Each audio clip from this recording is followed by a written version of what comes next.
Welcome back to the Google Ads Lead Gen Show. My name is Michelle Kopp from Level 28 Media. And my name is Dean Hua with Sachi Studio.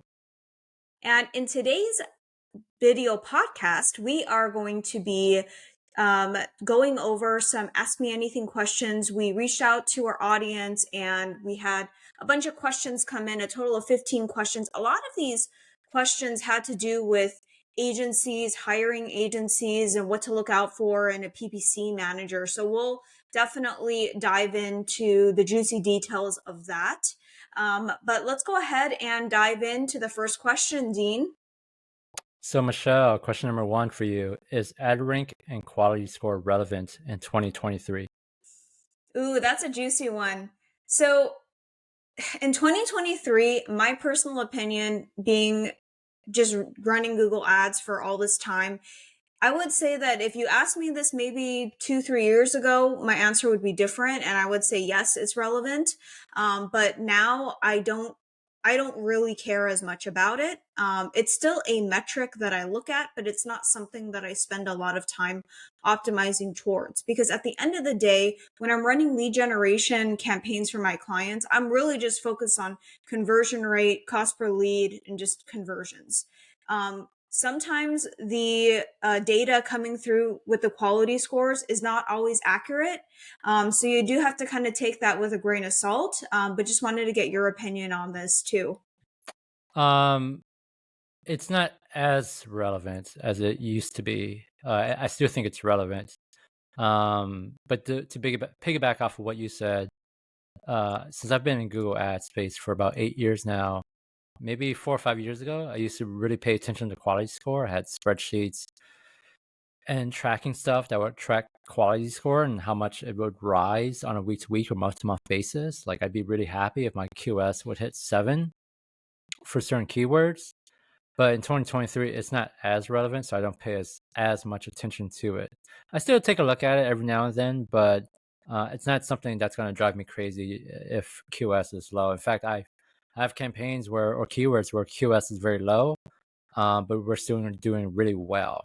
So to answer that question, it's relevant, but not as relevant. Yeah, I think personally it's a nebulous metric because it can go up and down and you don't really have that much say in it. So, it's Yeah, something to look at, but not something to obsess over like you would back in the day. I agree.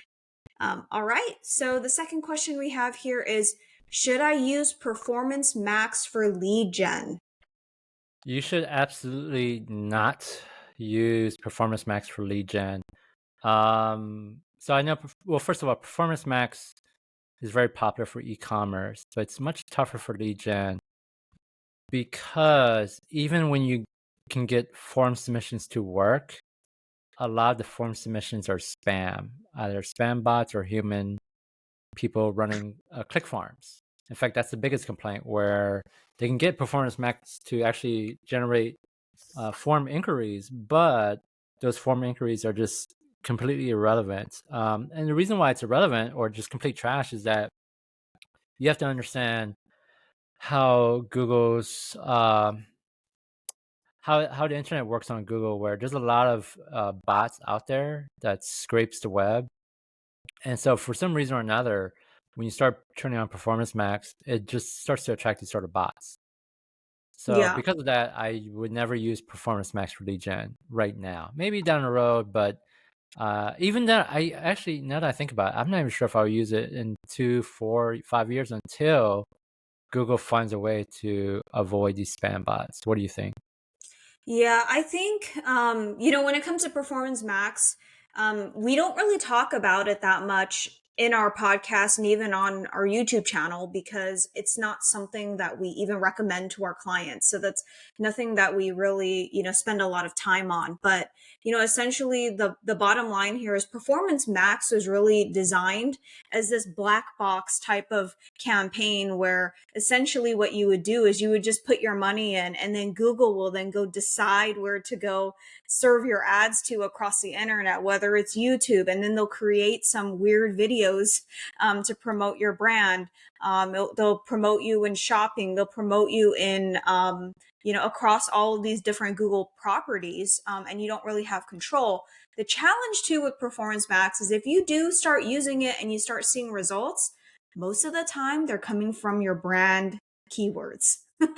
So don't be fooled. And unfortunately, there's really no way for you to see, like, as of now, there's no way to really see this, search query reports and, where you're serving, because it's just a black box. Google is just trying to get you to serve on their inventory that no one would want to serve on before. So now they're just trying to get you to have your ads serve on, this random inventory where you're essentially wasting money, because a lot of it is bot traffic and not high quality. So if you are in lead gen, we highly recommend you just stick with the standard search campaigns. That's where you will have the most control for the most part, and be able to control your lead volume and quality the best. Okay, so next question. Do I need a professional to manage my Google ads? Okay, so there's a couple ways we can answer this question. I think it depends on, it just kind of depends on where you're at in your knowledge, and also how much budget you have to even afford a professional to manage, because a good professional is not going to be cheap. They're going to know their worth. They're going to be charging a good amount. But is it going to make sense for you in terms of your return on investment, your customer lifetime value, and all these different things? So if you are only spending $500 a month on PPC, Google Ads, is there really going to be that much room for you to be bringing in a professional? Probably not with that level of budget.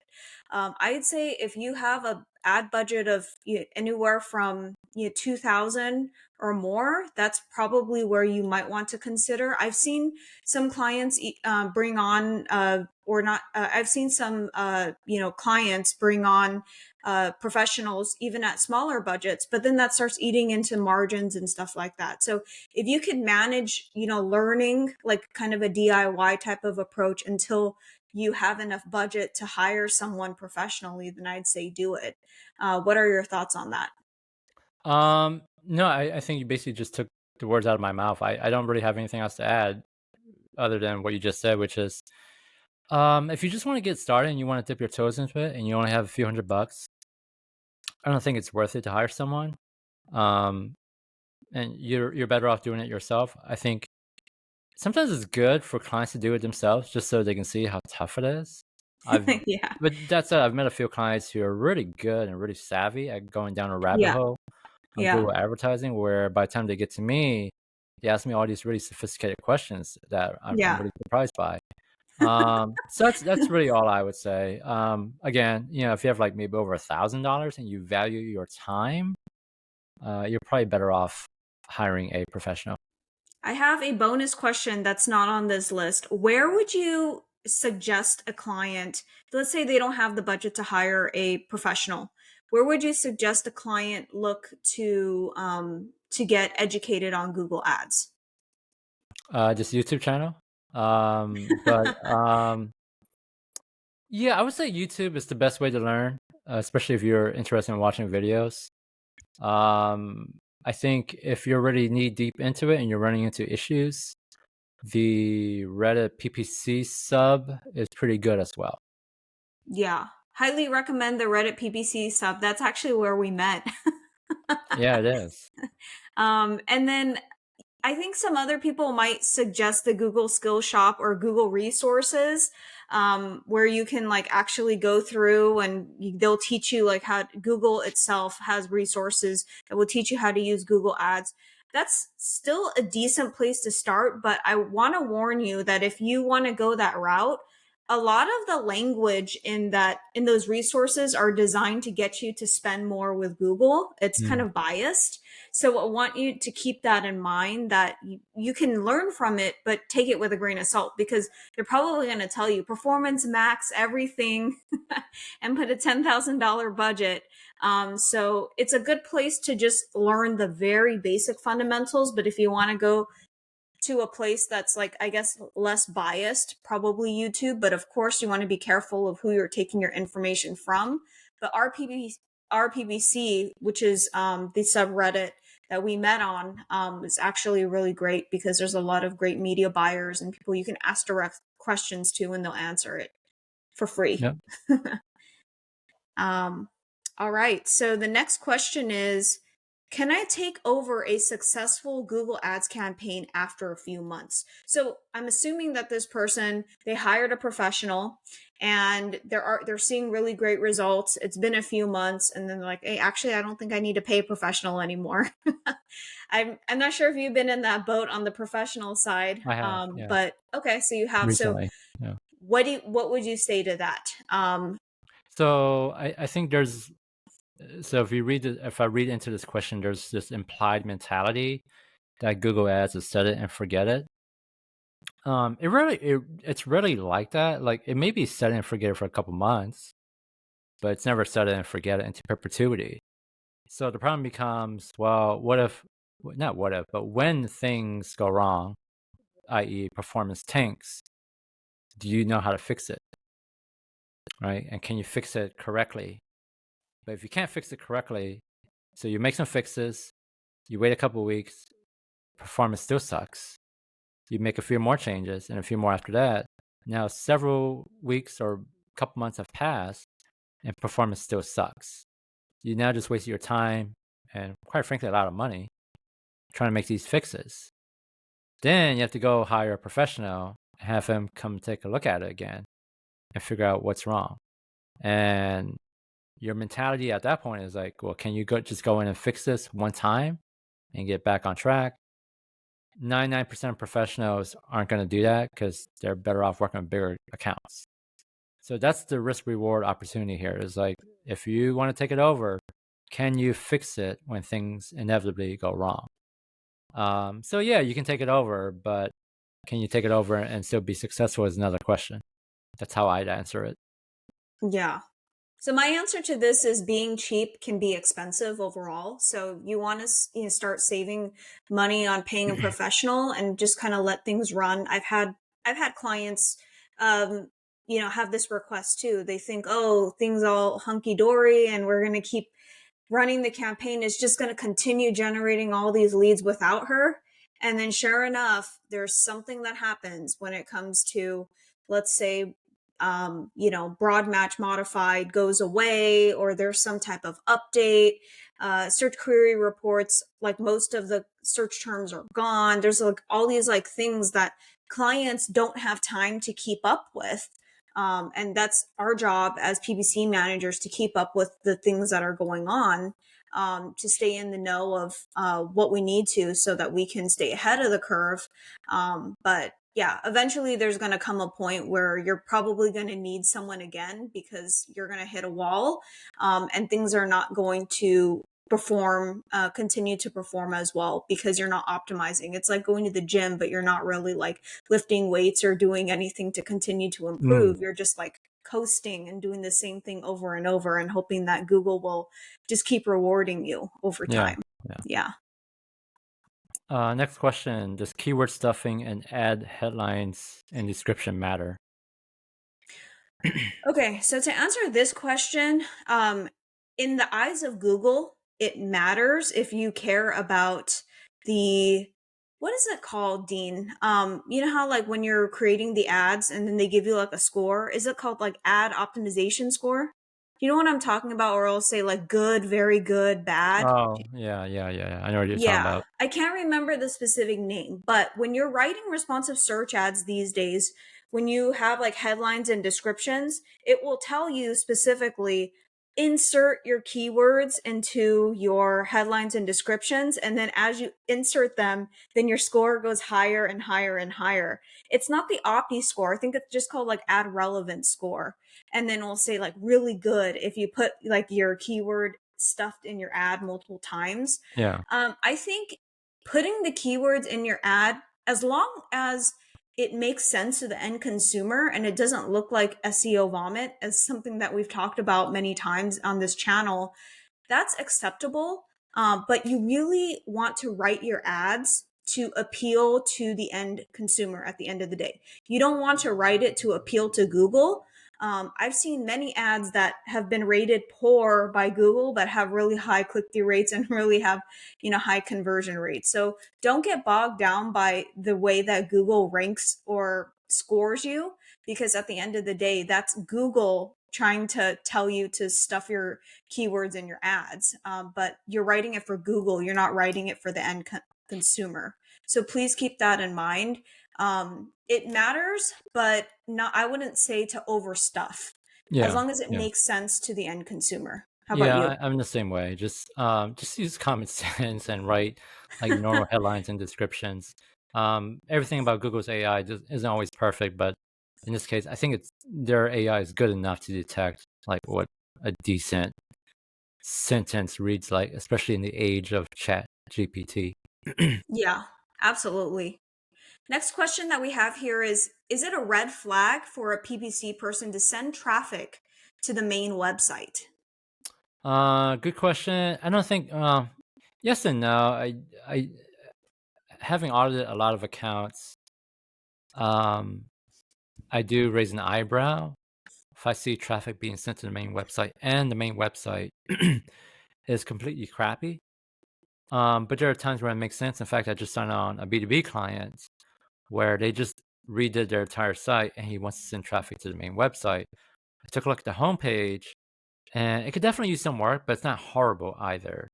But the reason why we agreed to sending it to his main website rather than me creating a landing page is that he simply just doesn't have the bandwidth to write the copy right now. Because he has his own in-house copywriter that he prefers. So I said, okay, well, fine. We'll just send it to your main website. We'll see how it goes. And when you do have bandwidth, let's revisit this whole concept of a landing page and maybe do a simple split test where we send half the traffic to the website and the other half to the landing page and see what happens. So I don't think it's necessarily a red flag. I think it's a bigger red flag. The bigger question is like, is the main website well optimized and will it convert? If not, then maybe that's a red flag. But if it's well designed and it converts well, then it's not a red flag. I fully agree with you. I've had campaigns perform better when sending traffic to websites. Just sometimes, especially in B2B, people need more information than just a standard squeeze landing page. Yeah. Next question. Should I consider broad match when doing max conversion? Should I trust Google's broad match in 2023? Ooh, this is a good one. A lot of PPC experts and even people on the RPPC subreddit have been talking about this. So, for many years, broad match has been viewed as this like stepchild out of all the different match types. It's the one that everyone's been avoiding. I would say that if you do want to consider using broad match, because I've heard, I haven't fully tested this out, but I've heard that broad match is definitely improving in terms of matching to more relevant queries. It's definitely getting better. That's what I'm hearing. So I'm still working on testing this fully out. And when I do, I'll definitely create a video on it. I'd say that if it's something that you really feel strongly about and you've already maxed out on your phrase and exact, I would say that if you're going to test it, have a really strong negatives list in place. If you don't have those guardrails in place, things are just going to go out of control. I think that also too, it depends on the industry that you're in, because some industries Google might not recognize or know how to match, well, because they might confuse certain words together, so it might not be fully, accurate. So should I trust Google's broad match in 2023? I've heard that it's better, but I would say that we really need to have safeguards in place if you're going to test it out. How about you? Yeah, I totally agree about the safeguards. I don't completely trust Google's broad match in 2023, especially as it relates to mass conversions. I'm a bit more conservative and methodical with my clients' campaigns, where maybe we'll just focus on phrase and exact match in the beginning if we're doing a max conversion strategy. And if I see performance isn't doing well, or we're just not getting enough volume to satisfy the client's needs, then I'll consider turning on broad match. Yeah. Yeah. That's kind of how It's I do it, but I don't necessarily turn on the floodgates from the very beginning when I'm doing max conversion. Yeah, yeah, I agree. I agree. I think that broad match is still, it's not a priority match type, but it's something if you want more volume, if you have the budget. Typically with the types of budgets that you and I manage, there's probably not that much room to do broad match anyway, which is why we haven't really done a lot of testing on this. But a lot of media buyers that are managing accounts spending $50,000 or more a month, they have the bandwidth and breathing room to be testing this out. So that's why that's some of the feedback that we've been hearing in the industry. All right. Okay, so next question we have here, another juicy one. Should I hire overseas talent to save money? So when we're talking about overseas talent, we're talking about PPC managers overseas. And how can you trust someone who outsources overseas? That's a great question. So I think it's something you can certainly consider.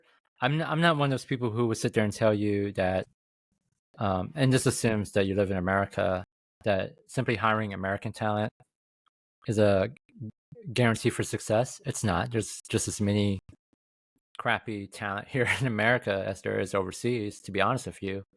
But I think there are some factors to consider.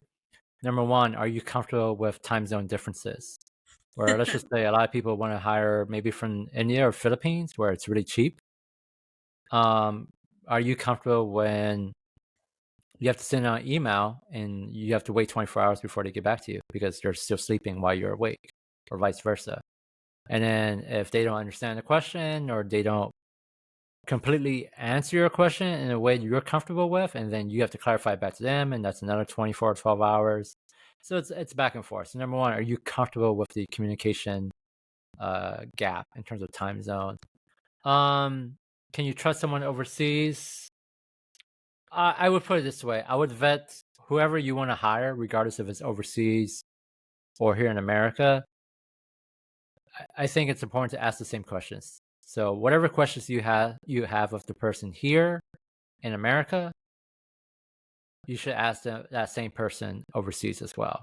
And that's the best way to figure out whether or not you should hire this person. In terms of cost savings, I don't know how much you're going to really save nowadays. I know a lot of agencies still hire overseas to contract work out. So obviously there's still cheap hidden talent out there. But I think cost has risen across the globe just because ever since COVID, um, more and more Westerners are living overseas as well because it's cheaper. But because they've moved overseas, the cost of living has also gone up as well in some of these countries. So because cost of living has gone up, they have to raise their salary or their their hourly as well. So that's a lot of factors to consider. But at the end of the day, if you really need to save money, yeah, certainly look overseas. But always remember you get what you pay for as well, regardless of who they are. Yeah. I'm in agreement with that. I'm not completely against hiring overseas talent, but I would say that one big issue that a lot of small business owners have when it comes to hiring overseas talent is that a lot of this overseas talent, they're not going to understand your business the same way someone like in the US would, especially like, let's say I'm giving, for example, an orthodontist, right? So someone, and I had this actually happen when I worked at a small agency. We were working with a team in India. We were outsourcing the work. This was many years ago when I was a W 2 employee. We're outsourcing the work to a team in India. And the challenge was they didn't understand braces or orthodontists or Invisalign. So we had to then go explain to them like what it was and why it's relevant. So when it came to like writing ad copy and, you know, um, you know, prioritizing certain campaigns, they couldn't do it without hand holding. So please keep that in mind, especially if you have a niche that's not that easy to understand. It's something that you would want to keep in mind. I heard though that some for some specific agencies that would outsource overseas, I heard that there's really good talent in like Central America. So, in regards to the time difference, the time zone difference won't be like that dramatic because then they're just like, I think they're central time or whatever. So, that could be something if that's something that you want to consider. But again, going cheap can sometimes be really expensive. If you think it's expensive to hire a professional, wait until you hire an amateur at Yeah. the end of the day. So that's the only thing that I have to say. I think both of us are in the same boat. We're not telling you don't hire overseas talent, but proceed with caution. That's all. Yep. Fair. Um, it's a simple one. Should I bid on my competitors' brand names? Okay, so to answer this question, I think that there's a couple things that we have to consider. So, uh, do you have the budget to do that? Because bidding on competitor brand names can be very expensive, depending on the type of industry that you're in. So that's one thing to consider. And then number two is, are there? So yeah, so number two is, let's see. So do you have the budget? And then does it even, I guess, does it even make sense? Do you even have a landing page that is going to align with, why you're bidding on your competitor brands? I see in SaaS a lot. If you're bidding on competitor brands, they'll have a compare page showing like, I'm just giving the example, QuickBooks versus FreshBooks versus Sage accounting software. And it will be like pretty much like, showing the breakdown of all the features. So do you have some type of page like that, or are you just going to send traffic to your main landing page? Not to say that sending traffic to your main landing page is a bad thing, but having a dedicated page, if you're going to go this route of like bidding after, more expensive keywords, you probably want to have a more relevant landing page to go along with that. What are your thoughts? Yeah. The thing I would add on to all of this is, are you competing in B2C or B2B market? Like, for example, if you're a local business and you want to bid on your local competitors, I don't know if it's a great idea. Like, I'll just use an example of a chiropractor. If you want to bid on some of the bigger local chiropractor clinics around your area, because people will probably think that they're clicking on that chiropractor, They're and going then to be they realize they're calling you. not. They Yeah, just wasted money. Yeah. exactly. Whereas Or in their B2B, patients. yeah, Hmm. exactly. Whereas in B2B, just like you said, SaaS, it's a pretty common tactic to Tactic. use. Just be aware of trademark names and copyrights and stuff like that. Um, and then I would say it shouldn't be like, if you have the money, do it. If you don't, reallocate that money to just typical search. Yeah. It's very rare that I see competitor campaigns or conquesting campaigns do better than other non-branded campaigns. I think it's just an extra thing that you can add on if you have the budget for it, but it's very rare that I see those really like outperform. And another thing too is if you're going to do that, please put in keywords like customer service or support as negatives because again, people that are searching for that brand, they could be customers of that brand and then they're calling you and you just wasted all this money on those keywords. So keep that in mind. All right. Next question. When should I switch to smart bidding?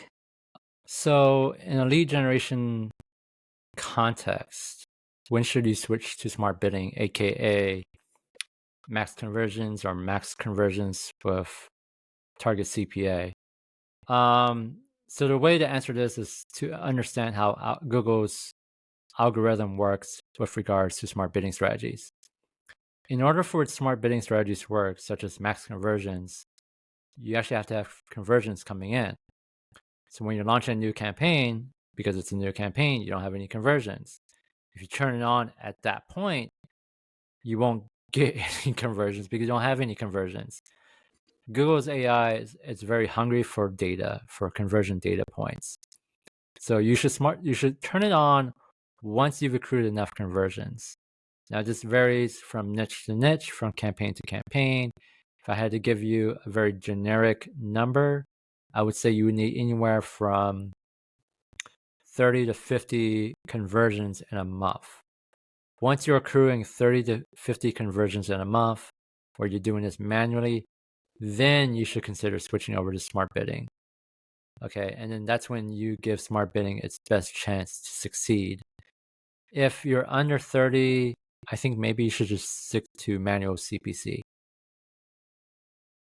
Yeah, I agree. The more data, the better at the end of the day.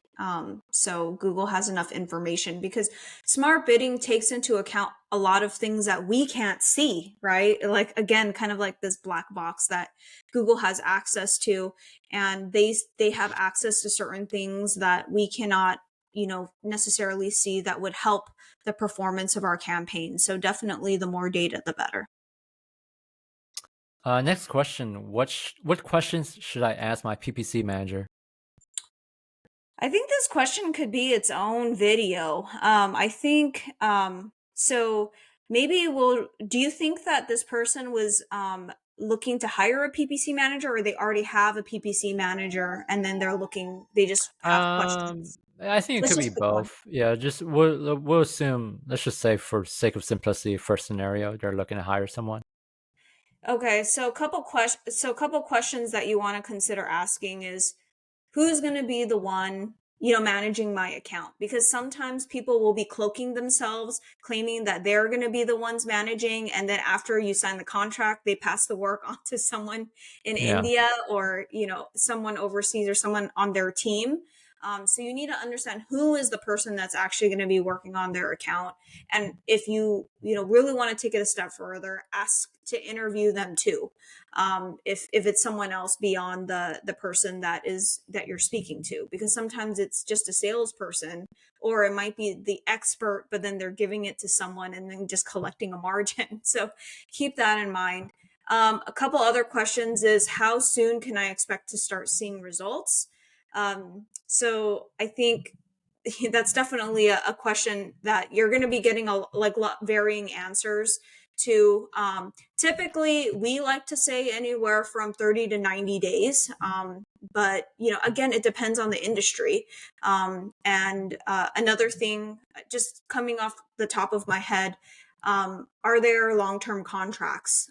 You don't want to be stuck in a long-term contract with someone that is, forcing you to continue staying with them if their performance isn't good. So we recommend month to month contracts, maybe even 3 months if you can get a discount, but still proceed with caution. And then on top of that, ask for references and referral people that you can talk to that have worked with these PPC managers or whoever you're interviewing. Anything else that comes to mind just off the cuff? Yeah, I mean, just a couple questions. Number one, I would ask, how much experience do you have in this industry or niche? I don't think it's necessarily. I mean, I've been asked by clients within certain niches, like, "Oh, have you worked with a tax professional before?" Right? And I would sit there and say, "No, but I have experience with lead generation, and lead generation is lead generation is lead generation." So once you've had practice in other industries, you can apply it to like a tax professional. But Right. it helps to ask that question, like, do you have any experience with an XYZ niche? Number two, I would just ask them more maybe generic questions like, what's your overall approach or strategy if I hired you? And then just keep it open ended like that and see how they answer it. Um, I think if someone gives you like a really generic answer where it almost feels like they don't want to give away their secrets, that could be a red Mm, flag. I try to be really depends on the client. If the client's pretty knowledgeable, I'll try and be as detailed as I can with what little knowledge I have about their business on a discovery call. But if it's a client who doesn't know a lot, I'll keep it more high level as well. yeah, I agree. And something else that came to mind too is as you're starting to evaluate people for to hire, keep in mind that you also want to ask them about you asked about high level strategy, but I would even go as far as showing them my account and just asking them to just spend 5 minutes looking at the account and tell me what's wrong. Because if they can't even go through it and explain to you, like even if it's just in 5 minutes, what's wrong, or convey in a way like how they're going to fix it, that's a red flag. So just keep that in mind too. That's a good way to test someone without having to ask them to do unpaid work. Next question: how do you spot agencies hiding international freelancers to do work? So a lot of times, agencies, they'll have like international freelancers just not like they'll have international freelancers, but then they won't allow you to like talk to them directly like on a Zoom call, because maybe they have an accent, or maybe they're just not really like client facing, but then they know the technical aspects, so that's why they keep them in the background. So typically, they'll have you communicate with them on email, or and then, with email, if you see them emailing at really weird times of the day, or they use some verbiage that looks a little bit strange, that doesn't look like American jargon, then that's also a red flag. But is there anything else that comes to mind? No, but I guess the bigger question is the way this question is phrased. It's implied that that hiring international freelancers is bad. Mm-hmm. I don't know if that's a bad thing. Is it? Like I don't think it is. I don't think hiring an international freelancer is bad, but I think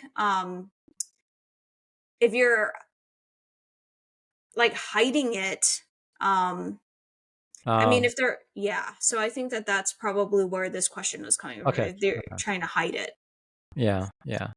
Fair. Um, okay, so let's see. The next question is, how do you know if your agency is stringing you along? And I think that this question is someone asking, like, how do I know if my agency is like actually doing the work, or they're just, you know, looking at the recommendations and just applying auto apply recommendations? How do I know? Are they actually doing the work, or they're just like BSing me and charging me every month?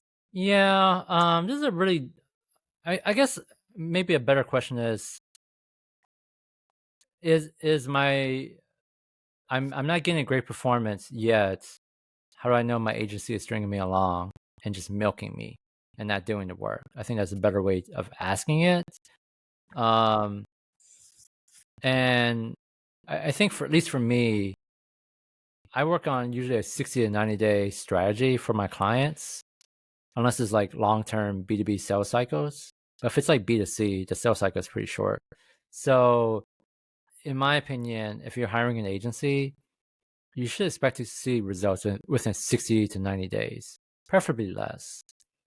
I think if an agency is stringing you along for 6 months, that's a really major red flag. It should not take that long within a B2C market to make Google Ads work.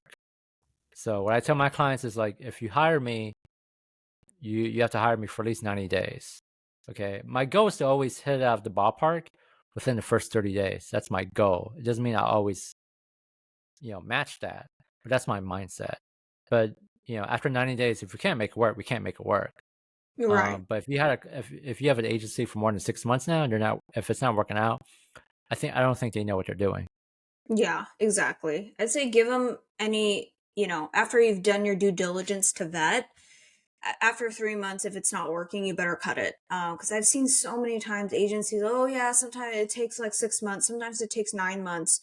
And, a professional like me would go in and evaluate the work, and I'll say, hey, this is not even showing, not even meeting the standards of even showing me that this Yeah. person knows what they're doing. So if you want to stay with them for another 3 more months, you're just going to still get the same results, because I can tell this person doesn't know what they're doing. They're just stringing you along. Yeah, I would also answer maybe just get a third party's opinion Yeah. where ask for another professional to audit the campaign. Um, m- Freelancers who are up and coming and want to work, they'll do a free audit. I used to do that myself. I no longer am up and coming, so I'll charge for the work. But Hmm. even if you have to pay someone to do an audit, it's not that cheap. It's not that Yeah. expensive. Yeah, So exactly. ask for an audit for a third party and see what that third party has to say. Okay. Great. Great answer there. PPC or SEO, which one is better? I think we could probably go into a battle ring on this one. Yeah, I think for this one, to answer this, it really just depends. PPC and SEO, I like to tell clients, they're like cousins. They're not the same thing. You can't really say like, oh, one is necessarily better than other. There's pros and cons to each. It just depends how patient you are and how much budget you really have. Because if you're not patient and you have the budget, PPC is the way to go. I've shared this analogy with you in the previous episode, but I like to say that it's pretty much like cutting the line at Disneyland, having that fast pass. Because you're paying for it, it's a premium, but you get to jump the line. Versus SEO, you got to start all the way in the back and then you have to wait all the way until you get to the front. So how much patience do you really have? And don't be fooled too that with SEO that it's necessarily free, because Not free. it yeah, so you'll still have to pay a professional or pay with your time to figure out how to maneuver. But when it comes to SEO, once you start ranking, then eventually you won't have to pay for those clicks. So it really just depends. How would you answer this question? Yeah, I mean, I think it's about time horizon. PPC is definitely on average more expensive than SEO. Over the long run, it's more expensive. But at the same time, if done correctly, PPC will get better results pretty quickly. And I am a big believer that money makes money, meaning as soon as you start making money from your paid search campaigns, you can then take that revenue and do many things with it. You can either reinvest it back into the paid search campaign and grow your ad budget. You can expand to other marketing channels where you can afford to hire maybe a social media person or an SEO person. Or you can just, take a couple $1,000s and go on vacation, whatever you want to do. So I am a big believer that paid search is money that makes money. Whereas with SEO, you do have to wait 6, 12 months or longer. It just depends on the niche. And the question is, are you willing to wait 6 to 12 months to see results? Sometimes And longer. Yeah. or long, yeah. And what happens if it's been 6 to 12 months and you don't get results, which does happen. Oh You yeah. can hire a perfectly good agency, but they may have just miscalculated how competitive the industry is, and you just spent 12 months for nothing, Going down a black box because you have going no down a idea black box. what the heck's going Yeah. on in the background. Yeah. So I think that's a really big risk factor as well. Again, I'm not saying don't do SEO. I'm just saying understand the risk factors to both sides. Yeah. Exactly. So, I mean, we could come at this from a biased point of view and say PPC is what we recommend. It's the clear winner. But I think we really like to give a fair judgment. We really think that it just depends on, how patient and how much money, how much budget you really have at the end of the day. So again, there's pros and cons to each. But at the end of the day, I think that having a combination of both is a good approach, probably the best approach. But if you had to choose one, it just depends on those other factors that we talked about. Yep. Okay, so I'm going to ask the last one. Are landing pages necessary? Most of the time, yes, they are. The reality is that most existing websites, they're not properly optimized for paid search campaigns. You may have just paid $5,000 to a web developer freelancer to redesign your homepage or your entire website. Looks beautiful, very flashy, all sorts of great stuff. And it may convert well for organic, but it doesn't necessarily mean it'll convert well for paid search because it's two different algorithms, two different audiences. Mm-hmm. So because of that reality, even though you spent a lot of money, you may have gotten a great design, logo looks great, everything, it still just won't perform well for paid search. And because of that, landing pages are necessary. That said, it's not an absolute, like we just said 10 minutes ago. Especially in the B2B niche, there are times when you don't necessarily need a landing page because your existing site does well enough, and you can point traffic to your existing website and let the user kind of just browse throughout the entire site before they convert. So that's the best way for me to answer that question. Great. So my answer to this is they they are necessary if you want to, run a successful lead gen campaign. For the most part, I'd say having a well optimized website as a backup plan could be, something as well. But for the most part, speaking from experience, landing pages typically always win. So Yeah. that's pretty much it. So yeah, that's pretty much it for the Ask Me Anything for this episode. We are super excited and just really happy that you joined us. So please stay tuned and we will see you in the next one. Thank you. Right. Bye.